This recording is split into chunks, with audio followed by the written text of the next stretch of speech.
이장업체 직원이 조심스럽게 관을 들어 올렸습니다. 5년 만에 다시 마주하는 아들의 관이었죠.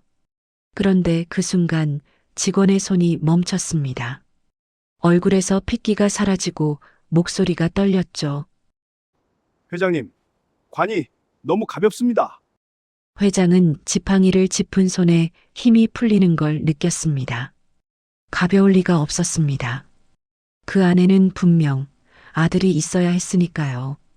회장은 떨리는 손으로 지팡이를 짚고 한 발짝 다가갔습니다. 관 뚜껑이 천천히 열렸죠. 그런데 그곳엔 아무것도 없었습니다. 시신도 흔적도 아무것도요. 회장의 온몸이 얼어붙었습니다. 하지만 회장은 몰랐습니다. 이 빈관이 모든 비밀의 시작이 될 거라는 걸요. 이야기 시작 전 구독과 좋아요 부탁드리고 그럼 사연 시작합니다. 회장 한기철은 5년 전 그날을 지금도 똑똑히 기억합니다. 병원에서 전화가 왔죠. 교통사고라고 했습니다. 아들 상윤이가 중태라고요. 회장은 그 자리에서 쓰러졌습니다. 심장이 터질 것만 같았어요. 119가 왔고 응급실로 실려갔습니다. 며느리 정아가 울먹이는 목소리로 전화했죠. 아버님, 상윤 씨가 세상을 떠났어요. 회장은 그 말을 듣고 의식을 잃었습니다. 깨어났을 때는 이미 장례가 끝나 있었어요. 며느리와 비서 성민이가 모든 걸 처리했다고 했습니다. 서울 근교 묘지에 매장했다고 했죠. 회장님, 제가 끝까지 지켜봤습니다. 상무님께서 편안하게 가셨습니다. 비서가 고개를 숙이며 말했어요. 20년을 함께한 비서였습니다. 믿을 수밖에 없었죠. 회장은 아들 얼굴도 제대로 보지 못한 채 장사를 지냈습니다. 그게 5년 전 일이었어요. 그 후로 회장은 무덤 앞에 자주 찾아갔습니다. 비가 오나 눈이 오나 한 달에 한 번은 꼭 갔어요. 무릎 꿇고 앉아 말을 걸었죠. 상윤아, 아빠가 미안하다. 내가 살아있을 때 더 잘해줬어야 했는데. 그러던 어느 날이었습니다. 풍수를 보는 지인이 말했어요. 더 좋은 명당이 있다고요. 이장을 하면 후손에게 복이 온다고 했습니다. 회장은 고민했습니다. 아들을 다시 옮긴다는 게 마음이 편치 않았거든요. 하지만 마지막으로 뭐라도 해주고 싶었습니다. 그렇게 오늘 이장 날이 됐습니다. 새벽부터 준비했어요. 이장업체 직원 3명이 왔고 회장도 직접 현장에 갔습니다. 며느리와 비서에게는 알리지 않았어요. 조용히 치르고 싶었거든요. 자, 시작하겠습니다. 인부들이 삽을 들었습니다. 흙이 파헤쳐졌죠. 한 삽, 두 삽. 관이 드러났습니다. 회장의 가슴이 쿵쿵 뛰었어요. 인부들이 조심스럽게 관을 들어 올려 천막 아래 평평한 곳에 내려놓았습니다. 그리고 관 뚜껑이 열렸어요. 그런데 그 순간 업체 직원의 목소리가 떨렸습니다. 이게 대체... 회장이 다가가서 관 안을 들여다봤습니다. 텅 비어 있었어요. 시신은커녕 천조각 하나 없었어요. 완벽하게 비어 있었죠. 회장님, 이건... 직원이 말을 잇지 못했습니다. 회장은 그 자리에 주저앉을 뻔했어요. 손이 바들바들 떨렸죠. 머릿속이 새하얘졌습니다. 5년 동안 절을 하고 눈물 흘린 곳이 빈 무덤이었다고요? 그럼 아들은 어디 있단 말입니까? 회장은 그 자리에서 휴대폰을 꺼냈습니다. 며느리에게 전화를 걸었어요. 신호가 갔지만 받지 않았습니다. 다시 걸었죠. 또 받지 않았어요. 이번엔 비서에게 전화했습니다. 회장님, 무슨 일이십니까? 비서의 목소리는 평소처럼 차분했습니다. 당장 병원 기록 다 찾아. 5년 전 상윤이 사고 당일 기록. 하나도 빠짐없이. 회장의 목소리가 갈라졌어요. 회장님, 그게 갑자기 왜? 닥치고 찾으라고 했어. 회장은 소리쳤습니다. 평생 이렇게 목소리를 높인 적이 없었죠. 비서는 잠시 침묵하더니 대답했습니다. 알겠습니다, 회장님. 전화를 끊었습니다. 회장은 다시 빈 관을 바라봤어요. 5년 동안 믿었던 모든 게 흔들렸습니다. 대체 무슨 일이 있었던 걸까요? 다음 날 아침 비서가 병원 기록을 들고 회장실로 왔습니다. 회장님, 5년 전 기록입니다. 비서가 서류 뭉치를 책상 위에 내려놓았어요. 회장은 서류를 하나하나 넘겨봤습니다. 응급실 접수 기록, 중환자실 입원 기록, 그리고 사망 확인서까지요. 사망 처리가 되어 있군. 회장이 중얼거렸습니다. 비서는 고개를 끄덕였어요. 네, 의사 서명과 병원 직인까지 찍혀 있습니다. 회장은 서류를 천천히 읽어 내려갔습니다. 뭔가 이상했어요. 기록들이 너무 완벽했죠. 사망 시각, 사인, 유족 확인, 매장 신청까지 빈틈이 없었습니다. 이게 전부야? 네, 병원에서 보낸 공식 기록은 이게 전부입니다. 회장은 서류를 다시 펼쳤습니다. 그때 한 줄이 눈에 들어왔어요. 중환자실 기록 마지막 페이지, 작은 글씨로 적힌 메모였죠. 전원 준비, 오전 3시. 이게 뭔가? 회장이 손가락으로 그 줄을 짚었습니다. 비서가 서류를 들여다봤어요. 전원이라고요? 죽은 사람을 전원시킨다는 게 말이 되나? 비서는 대답하지 못했습니다. 회장은 자리에서 벌떡 일어났어요. 병원 가자. 지금 당장. 30분 후 회장은 병원 원무과에 도착했습니다. 비서도 함께였죠. 접수 창구 직원이 놀란 표정으로 일어섰습니다.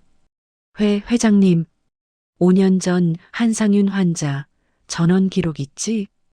회장이 직설적으로 물었습니다. 직원이 당황하며 컴퓨터를 두드렸어요. 전원 기록이요? 잠시만요. 확인해 보겠습니다. 키보드 소리가 빠르게 울렸죠. 직원의 얼굴이 점점 굳어갔습니다. 그게 회장님, 공식 기록상으로는 사망 처리가 되어 있는데요. 사망 확인서 누가 발급했어? 담당 의사 서명이 있습니다. 원무과에서도 확인 도장 찍었고요. 직원이 서류를 출력해서 내밀었습니다. 회장이 받아들었어요. 사망 확인서였죠. 날짜, 시간, 사망 원인까지 명확했습니다. 의사 서명도 있었고 병원 직인도 찍혀 있었어요. 장례 절차 기록도 있습니다. 유족 서명도요. 직원이 또 한 장을 내밀었습니다. 회장은 그 서류를 봤어요. 유족란에 며느리 이름이 적혀 있었습니다. 서명도 돼 있었죠. 장례는 누가 주도했지? 기록상으론 배우자분과 회사 관계자로 되어 있습니다. 회사 관계자가 누군데? 비서실 최성민님으로 되어 있습니다. 회장의 눈빛이 차갑게 식었습니다. 며느리와 비서였어요. 둘이서 모든 걸 처리했다는 얘기였죠. 매장 기록은 사연 추모공원으로 되어 있습니다. 회장은 서류를 내려놓았습니다. 서류상으론 완벽했어요. 사망부터 매장까지 빈틈이 없었죠. 그런데 무덤은 왜 비어 있었을까요? 그날 밤 당직 기록 있어? 회장이 다시 물었습니다. 당직 기록이요? 응급실 당직, 중환자실 당직, 영안실 당직, 전부 다. 직원이 또 컴퓨터를 두드렸어요. 한참을 찾더니 고개를 가로저었습니다.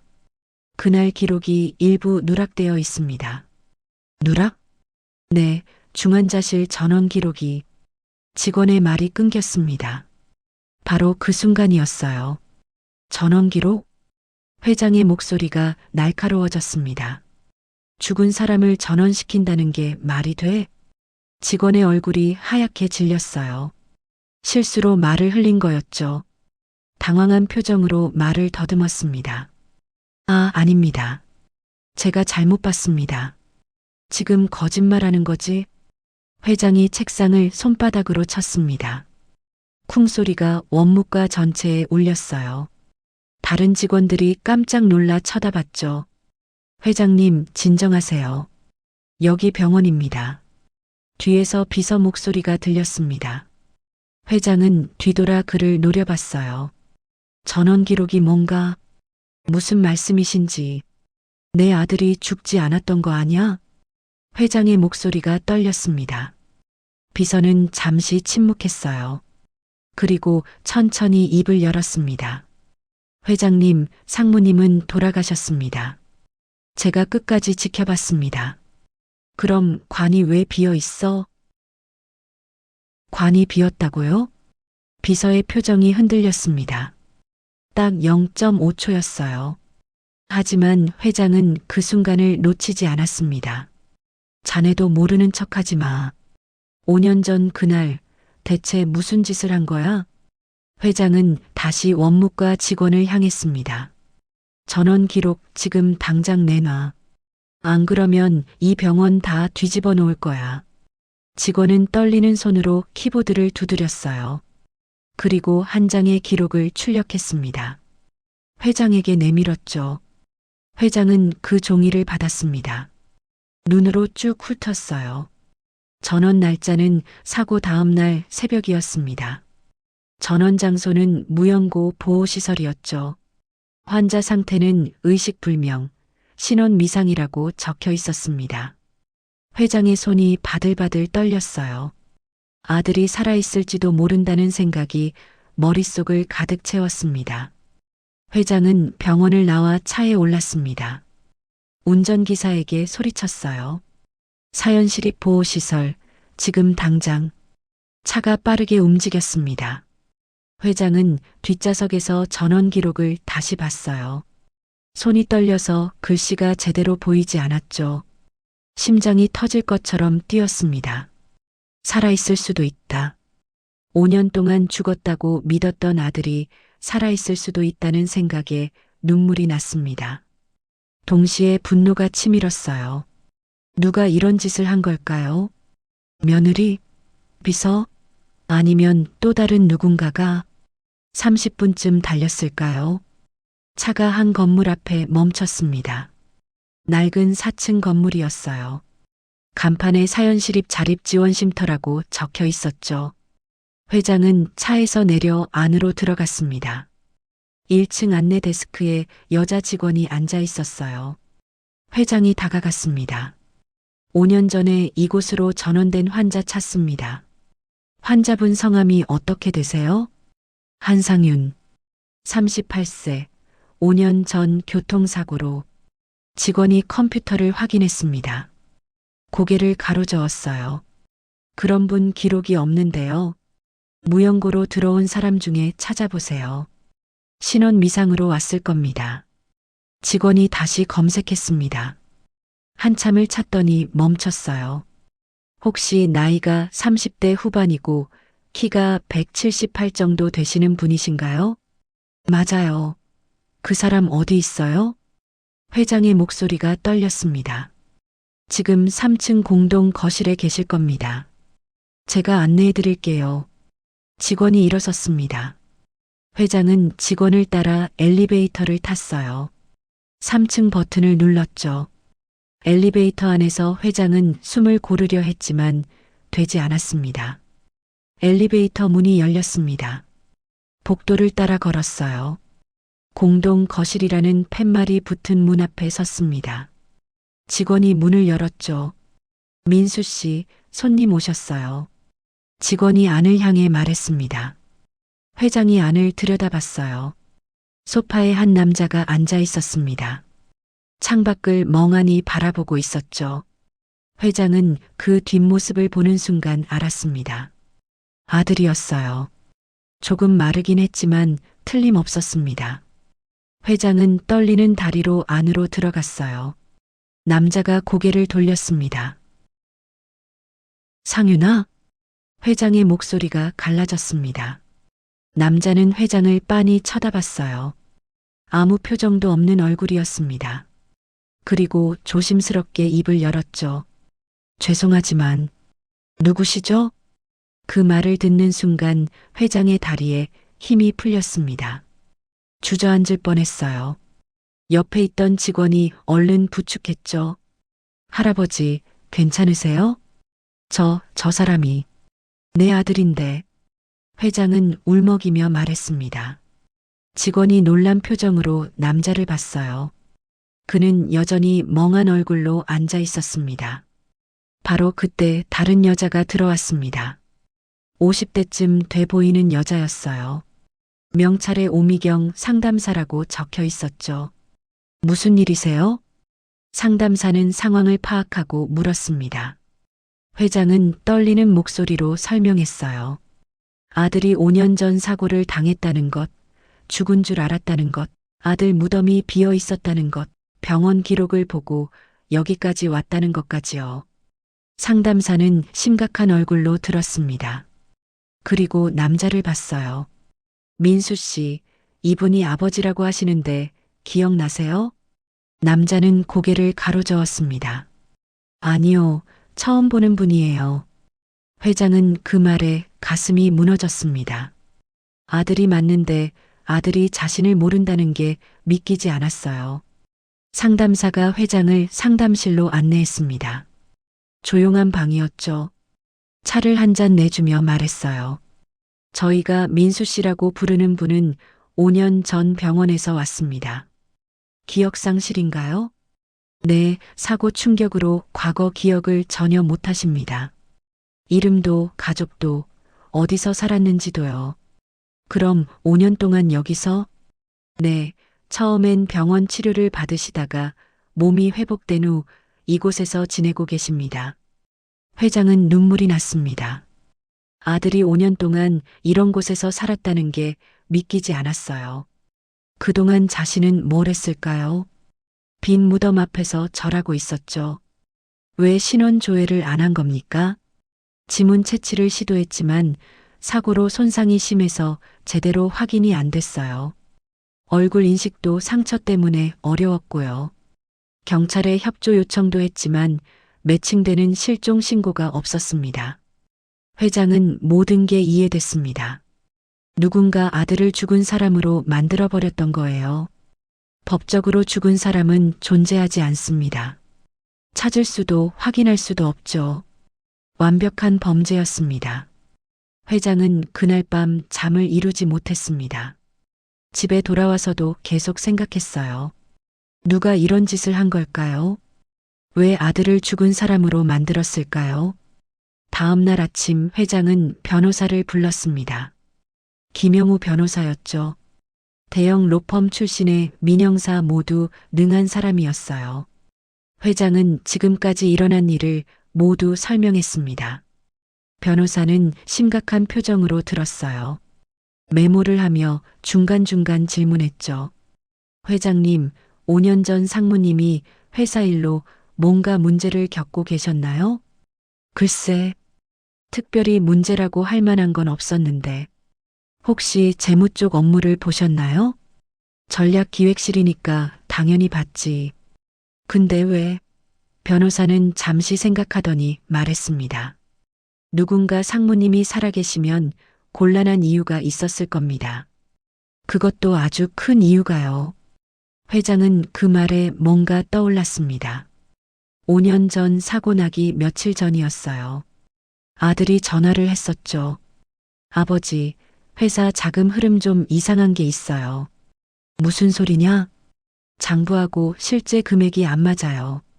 확인해보고 다시 연락드릴게요. 그게 마지막 통화였습니다. 그 후로 사고가 났고 아들은 죽었다고 들었죠. 혹시 횡령일까? 회장이 물었습니다. 변호사는 고개를 끄덕였어요. 그럴 가능성이 큽니다. 5년 전 회사 자금 흐름 전부 조사해야 합니다. 누가 접근 권한이 있었죠? 회장, 상무, 그리고 비서. 회장의 목소리가 차갑게 식었습니다. 바로 그날 오후 회장은 비서를 불렀습니다. 회장실로 들어온 비서는 평소처럼 공손했어요. 부르셨습니까, 회장님? 자네 5년 전에 뭘 한 거야? 회장이 직설적으로 물었습니다. 비서의 표정이 굳었어요. 무슨 말씀이신지. 상윤이가 살아있어. 내가 어제 직접 만났어. 비서의 얼굴이 하얗게 질렸습니다. 입술이 파르르 떨렸어요. 그게, 그럴 리가. 자네가 회사 돈을 빼돌렸지? 상윤이가 알아챘고, 회장이 서류 뭉치를 책상 위에 던졌습니다. 5년 전 회사 자금 흐름 기록이었어요. 변호사가 밤새 조사한 자료였죠. 35억이야. 자네가 5년 동안 빼돌린 돈이. 비서는 말없이 서류를 내려다봤습니다. 얼굴에서 핏기가 사라졌어요. 회장님, 회장이 다시 물었습니다. 너 우리 며느리하고 무슨 관계야? 비서는 고개를 들지 못했어요. 대답 안 해도 돼. 다 조사했으니까. 자네 통화 기록, 호텔 출입 기록, 계좌 이체 내역. 전부 다. 옆에 있던 변호사가 또 다른 서류를 내밀었습니다. 비서와 며느리의 내연 관계를 증명하는 자료였죠. 호텔 CCTV 캡처 사진도 있었습니다. 자네들이 상윤이를 죽이려 한 거지? 아닙니다. 죽이려던 건 아니었어요. 비서가 소리쳤습니다. 처음으로 목소리를 높였어요. 그럼 뭔데? 상무님이 장부를 보고 횡령을 눈치챘습니다. 회장님께 보고하려고 했어요. 그래서 막으려고. 그래서 사고를 냈어? 아닙니다. 사고는 진짜 사고였어요. 다만, 비서는 말을 멈췄습니다. 회장은 그의 다음 말을 기다렸지만 말이 없었죠. 다만 상윤이가 살아있는 걸 알면서도 죽은 걸로 처리했다. 이 말이지? 비서는 고개를 숙였습니다. 대답이었죠. 회장은 주먹을 쥐었습니다. 책상을 내리치고 싶었지만 참았어요. 떨리는 목소리로 물었습니다. 며느리도 알고 있었어? 네. 왜 그랬어? 돈 때문이야? 상무님이 회장님께 보고하면 전부 끝나는 거였어요. 저도 정아 씨도 감옥 가는 거였죠. 그래서 내 아들을 죽은 걸로 만들었어? 비서는 대답하지 않았습니다. 회장은 숨을 크게 들이쉬었어요. 참으려 했지만 분노가 치밀었죠. 당장 나가. 경찰에 신고할 테니 준비해. 회장님, 나가라고 했어. 비서는 더 이상 변명하지 못하고 회장실을 나갔습니다. 문이 닫히자 회장은 의자에 주저앉았어요. 20년을 함께한 사람이었습니다. 아들보다 더 많은 시간을 함께 보낸 사람이었죠. 그 사람이 아들을 배신했다는 게 믿기지 않았습니다. 변호사가 조용히 말했습니다. 회장님, 며느님도 조사해야 합니다. 그래야겠지. 회장은 며느리에게 전화를 걸었어요. 며느리는 이번에는 바로 받았습니다. 아버님, 무슨 일이세요? 목소리는 여전히 부드러웠습니다. 당장 집으로 와. 지금이요? 저 약속이. 지금 당장 오라고 했어. 회장은 전화를 끊었습니다. 1시간 후 며느리가 집에 도착했어요. 거실로 들어선 며느리는 평소처럼 미소를 지으며 인사했죠. 아버님, 이렇게나 급하게 부르시고 무슨 일이세요? 앉아. 회장의 차가운 목소리에 며느리의 미소가 사라졌습니다. 소파에 앉았어요. 회장은 그녀를 똑바로 쳐다봤습니다. 상윤이가 살아있어. 네. 며느리의 얼굴이 굳었습니다. 내가 어제 만났어. 보호시설에서. 그럴 리가요. 상윤 씨는 5년 전에 죽었다고? 자네가 죽은 걸로 만든 거잖아. 며느리는 말을 잇지 못했어요. 눈동자가 흔들렸습니다. 비서한테 다 들었어. 자네들이 무슨 짓을 한 건지. 아버님, 오해세요. 저는 오해? 증거가 다 있는데?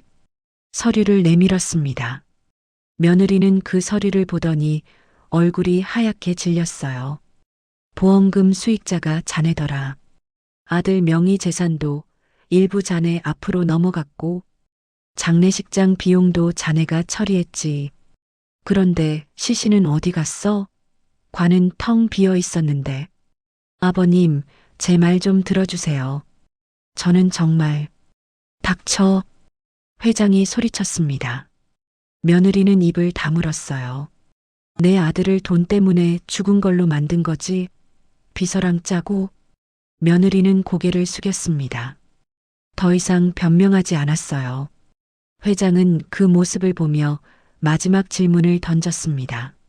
상윤이가 자네를 얼마나 사랑했는데 어떻게 그럴 수 있어? 며느리는 대답하지 않았습니다. 회장은 더 이상 그녀를 보고 싶지 않았어요. 나가. 다시는 이 집에 발도 들이지 마. 며느리는 일어났습니다. 나가면서 한마디 던졌죠. 아버님도 책임 있으세요. 상윤 씨가 그렇게 외로워했는데 모르셨잖아요. 회장은 그 말에 아무 대답도 하지 못했습니다. 문이 닫혔습니다. 회장은 텅 빈 거실에 혼자 남았어요. 며느리 말이 맞았습니다. 자신도 책임이 있었죠. 아들이 외로워하는 걸 몰랐어요. 회사 일에만 신경 쓰느라 가족을 돌보지 못했습니다. 이제 와서 후회해도 늦었습니다. 아들은 자신을 기억조차 못하니까요. 변호사는 일주일 만에 모든 증거를 정리했습니다. 횡령 35억, 보험금 부정수령 8억, 사문서 위조, 유기, 살인교사 미수까지 며느리와 비서를 법정에 세울 수 있는 증거가 산더미였어요. 회장은 경찰에 고소장을 냈습니다. 며칠 후 두 사람은 구속됐죠. 뉴스에도 나왔습니다. 대기업 회장 아들 살인교사 사건이라고요. 세상이 떠들썩했습니다. 하지만 회장은 그런 것에 신경 쓸 겨를이 없었어요. 매일 보호시설에 찾아갔습니다. 아들을 만나러요. 처음엔 어색했습니다. 아들은 회장을 낯선 사람 대하듯 했어요. 하지만 회장은 포기하지 않았습니다. 매일 찾아가서 말을 걸었죠. 상윤아, 오늘 날씨 좋지? 네, 좋네요. 밥은 먹었어? 먹었어요. 짧은 대화였지만 회장은 행복했습니다. 아들이 살아있다는 것만으로도 감사했거든요. 한 달쯤 지났을까요? 어느 날 아들이 먼저 말을 걸었습니다. 아저씨, 저 정말 아저씨 아들이에요? 회장은 고개를 끄덕였어요. 그래, 넌 내 아들이야. 왜 저를 버린 거예요? 버린 게 아니야. 아빠도 내가 죽은 줄 알았어. 그럼 이제 집에 데려가실 거예요? 회장은 눈물이 났습니다. 고개를 끄덕였어요. 그래, 집에 가자. 이제 아빠가 널 지킬게. 아들은 웃었습니다. 그리고 아들은 말했죠. 기억은 없지만 왠지 마음이 따뜻해지는 사람인 것 같다고 말이죠. 회장은 아들을 껴안았습니다. 법정은 3개월 후에 열렸습니다. 방청객이 가득했어요. 언론도 와 있었죠.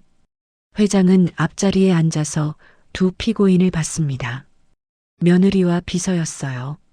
검사가 일어나 기소 내용을 낭독했습니다. 피고인들은 5년 전 피해자 한상윤 씨가 횡령 사실을 알게 되자 이를 은폐하기 위해 교통사고를 이용해 사망 처리했습니다. 병원 원무가 팀장과 결탁해 사망 확인서를 위조했고 피해자를 무연고 시설로 보내 법적으로 죽은 사람으로 만들었습니다. 방청석에서 탄식이 흘러나왔어요. 변호사가 증거를 제출했습니다. 통화 기록, 계좌이체 내역, 병원 기록, 호텔 CCTV까지 모든 게 명확했죠. 며느리는 끝까지 발뺌했습니다. 저는 정말 남편이 죽은 줄 알았어요. 성민 씨가 다 알아서 했어요. 하지만 증거 앞에서 거짓말은 통하지 않았습니다. 변호사가 며느리 통장 내역을 공개했어요. 사고 직후 보험금 8억이 들어온 기록이었죠. 그리고 그 돈으로 강남에 오피스텔을 산 기록도 있었습니다. 비서는 결국 자백했습니다. 제가 했습니다. 횡령도 제가 했고 상무님을 죽은 걸로 만든 것도 제가 주도했습니다. 피고인, 왜 그런 짓을 한 겁니까? 판사가 물었습니다. 비서는 고개를 숙였어요. 돈이 필요했습니다. 그리고 들키고 싶지 않았습니다. 피해자가 살아있다는 걸 알면서도요? 네. 법정이 조용해졌습니다. 판사는 최종 판결을 내렸어요. 피고인 최성민, 횡령 및 살인교사 미수, 사문서 위조로 징역 12년을 선고합니다. 피고인 서정아, 공범 및 보험 사기로 징역 8년을 선고합니다. 망치 소리가 울렸습니다. 회장은 법정을 나왔어요. 가슴이 후련했습니다. 정의가 실현됐으니까요. 하지만 동시에 허무했습니다. 아무리 벌을 받아도 잃어버린 5년은 돌아오지 않으니까요. 그날 저녁 회장은 아들을 집으로 데려왔습니다. 5년 만에 돌아온 집이었어요. 아들은 집 안을 둘러봤습니다. 낯선 듯 조심스러웠죠. 여기가 제 집이었어요? 그래, 내 방도 그대로 있어. 회장은 아들을 2층으로 안내했습니다. 아들의 방문을 열었어요. 5년 전 그대로였습니다. 책상, 침대, 옷장, 먼지만 쌓여 있었죠. 아들은 방 안으로 들어갔습니다. 책상 위에 놓인 사진을 봤어요. 젊은 시절 회장과 어린 아들이 함께 찍은 사진이었죠. 이 사람이 저예요? 그래, 너 5살 때야. 아들은 사진을 오래 들여다봤습니다. 그리고 조용히 말했어요. 기억은 안 나는데. 왜 눈물이 나죠? 회장은 아들의 어깨를 감쌌습니다. 괜찮아. 천천히 기억하면 돼. 아빠가 옆에 있을게. 아들은 고개를 끄덕였어요. 그날 밤 회장은 오랜만에 편히 잠들었습니다. 아들이 옆방에 있다는 것만으로도 마음이 놓였거든요. 다음 날 아침 아들이 먼저 일어나 있었습니다. 거실에서 앨범을 보고 있었어요. 회장이 다가갔죠. 뭘 보고 있어? 어렸을 때 사진이요. 제가 이렇게 웃었었나 봐요. 회장은 옆에 앉았습니다. 함께 앨범을 넘겼어요. 아들의 돌사진, 초등학교 입학사진, 대학 졸업사진. 모든 순간이 담겨 있었죠. 아빠, 제가 언젠가 기억할 수 있을까요? 아들이 물었습니다. 회장은 잠시 생각했어요. 그리고 대답했습니다. 기억하지 못해도 괜찮아. 우리 새로운 추억을 만들면 되니까. 아들은 웃었습니다. 회장도 웃었어요. 빈 무덤을 발견한 그날부터 시작된 악몽은 끝이 났습니다. 이제는 아들과 함께 새로운 시작을 할 차례였죠. 기억을 잃었지만 아들은 살아 있었습니다. 그것만으로도 충분했습니다. 지금도 아들은 과거를 기억하지 못합니다. 의사는 말했어요. 언젠가 기억이 돌아올 수도 있고 평생 못 돌아올 수도 있다고요. 하지만 회장은 괜찮았습니다. 아들이 곁에 있으니까요. 요즘은 매주 주말마다 함께 산책을 나갑니다. 아들이 좋아하는 한강공원으로요. 걸으면서 이런저런 이야기를 나누죠. 회사 일도 얘기하고 어렸을 때 추억도 들려줍니다. 아들은 기억하지 못하지만 재미있게 들어줘요. 가끔 회장은 생각합니다. 만약 그날 이장을 하지 않았더라면 어땠을까요? 영영 아들이 죽은 줄 알고 살았겠죠. 아들도 자신이 누군지 모른 채 평생 시설에서 살았을 거예요. 빈 무덤이 진실을 알려준 겁니다. 이 이야기를 하는 회장의 마음은 아직 완전히 정리되지 않았습니다. 5년이라는 시간은 돌이킬 수 없으니까요. 하지만 회장은 이제 알았습니다. 가족이 곁에 있다는 것, 그것만으로도 감사해야 한다는 거요. 혹시 이 이야기를 듣고 계신 분들도 소중한 사람이 있다면 오늘 한번 연락해 보세요. 늦기 전에요.